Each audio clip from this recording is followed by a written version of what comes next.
welcome to another bonus episode of Kill James Bond. I'm November Kelly, joined as always by my friends Abigail and Devon. Hello.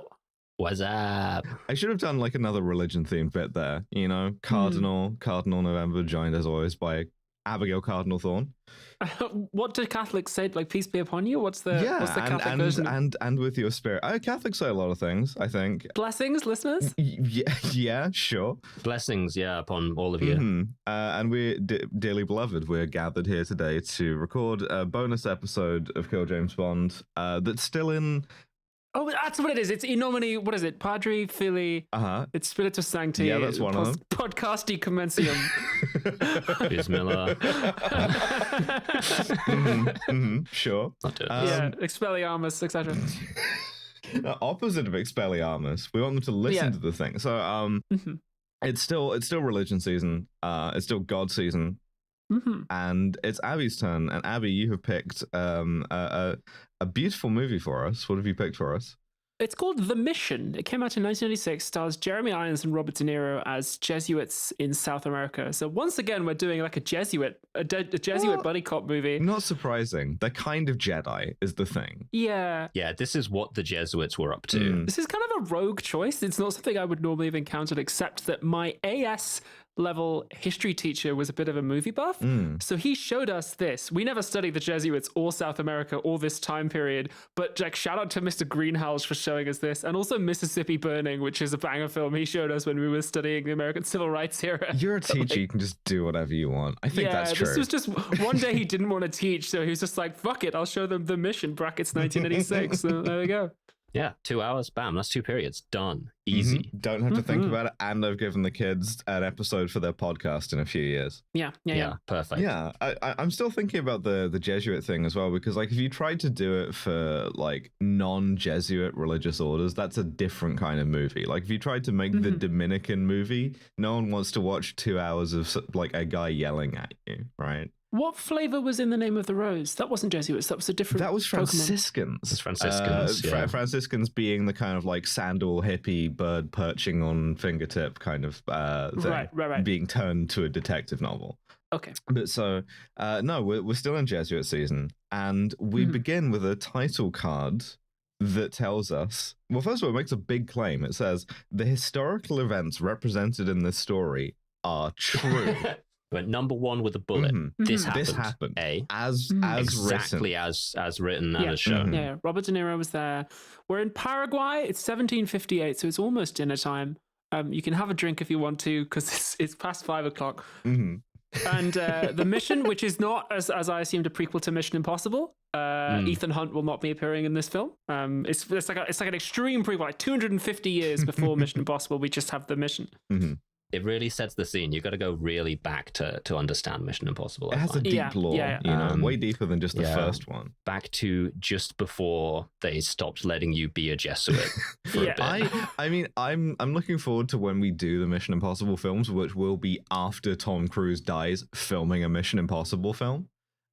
Yes. They're only going to do one more, which I think they're already filming. Well, it's going to have to be that one. He takes his life in his hands every time he does one. So I look forward to us getting the news that Tom Cruise has been like crushed at the bottom of the Marianas Trench filming the final Mission Impossible. I think it's got the buff girl from Love Lives Bleeding in it, I think. Hell yeah. I mean, I'm going to watch it. I didn't say I wasn't going to watch it. Yeah, so 1750s. But we can't talk about that until 1750s. So we open with our framing device, which is this guy, Cardinal Altamirano, who's been sent to Paraguay by the Pope.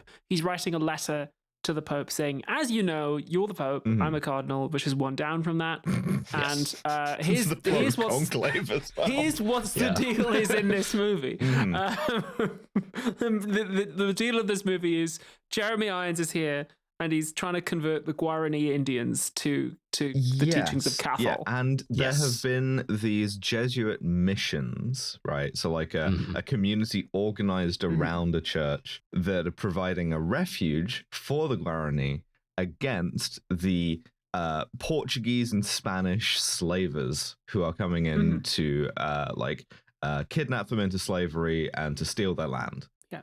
We see these missions don't always go desperately well. No. So our first introduction to the Guarani is with the previous. It was with the 009 brackets priest. Well, no, it's not. It's an all-time 009ing. Our first introduction to the Guarani is one of these successful missions where they're all being kind of taught the violin. By a barefoot priest, and Altamirano speculates that they have musical souls. These people, right? They're sort of very easily swayed by music.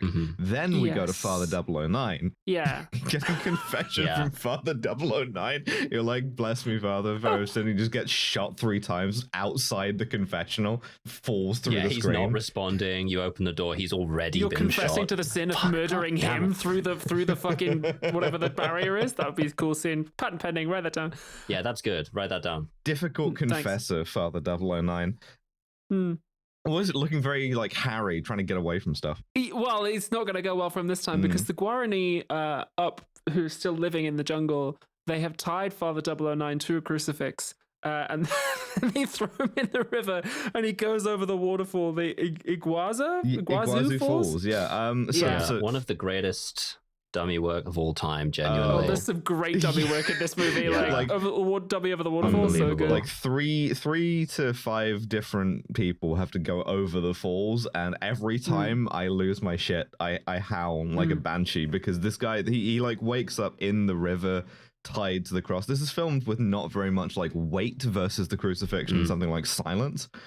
But partially because he looks fine. They haven't done anything to him. They've just bonked him on the back of the head or something and tied him to a cross and then put him in the river. It's quite a scientific response to a priest being told, well, this guy got crucified and he came back from the dead, and they just go, all right, fam, well, let's check this out. Yeah. You guys love this shit. The Iguazu Falls, you may remember from Moonraker as well. Blade of this parish. So Father 009 therefore has a terrible rafting experience. He goes down the rapids, he goes over the thing, and you get some outrageous dummy work.